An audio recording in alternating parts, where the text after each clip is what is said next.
Hello, I am Aviva Lee, reporting for Jerusalem News Live. Today is the 25th of February, 2009. Just a few moments ago, we received a translated notice that the commander of the United States Army European Command ended a 3-day working visit to the sovereign state of Israel, and I quote, "Yesterday, Commander of the United States Army European Command, General John Cadock, ended a 3-day work visit in Israel as a formal guest of the IDF.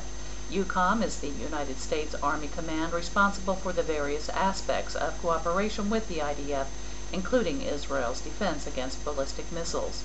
General Cadock arrived for a routine visit to discuss matters of cooperation between the two armies that included meeting with Israel's Defense Minister, Mr. Ehud Barak, the IDF Chief of the General Staff, Lieutenant General Gabi Ashkenazi, and the Deputy Chief of the General Staff, Major General Dan Harrell.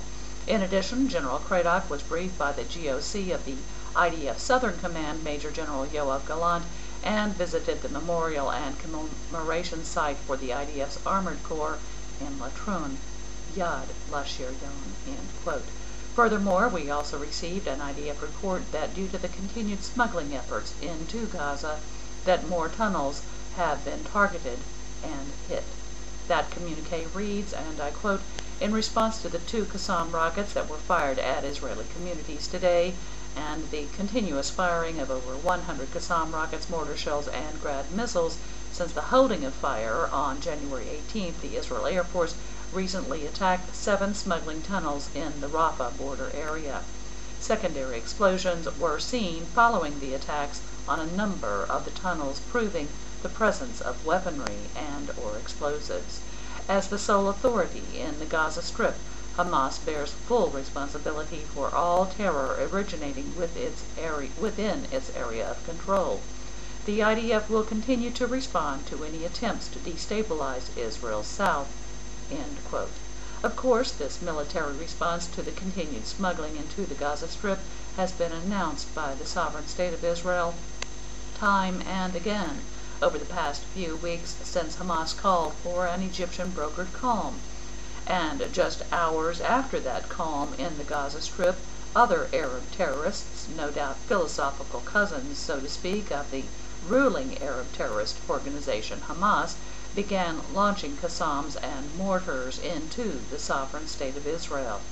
Thus, the government of Israel then authorized and continues to authorize the IDF to fulfill its sworn duty and protect and defend Israel's citizens and Israel's borders. And in concert with the press release about the military response to smuggling, COGAT released its official statement concerning the ongoing humanitarian aid which Israel has allowed to enter the Gaza Strip. According to that communique, and I quote, "In the ongoing humanitarian efforts since the unilateral ceasefire 18 January 2009, 112,991 tons of aid and 10,062,900 liters of fuel for the Gaza power station have been delivered to the Gaza Strip. Today, Kerem Shalom, Nahal Oz, Karniz, and Erez crossings operated, enabling humanitarian movements and transfer of humanitarian goods into Gaza. Throughout the day, a total of 156 trucks with 4,139 tons of supplies at the request of UNRWA and the World Food Program, the International Committee of the Red Cross, UNICEF, and ANERA, and goods for the public and private sectors that included fruit, medical supplies, rice, flour, sugar, oil, hatching eggs, blankets, diapers, and personal hygiene items.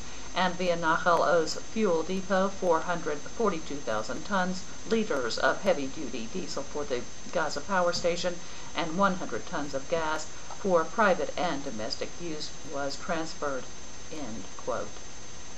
I am out of time for this segment, but before we close, I must ask those questions that are still begging for an answer. How many moderate Muslims are there in the Gaza Strip?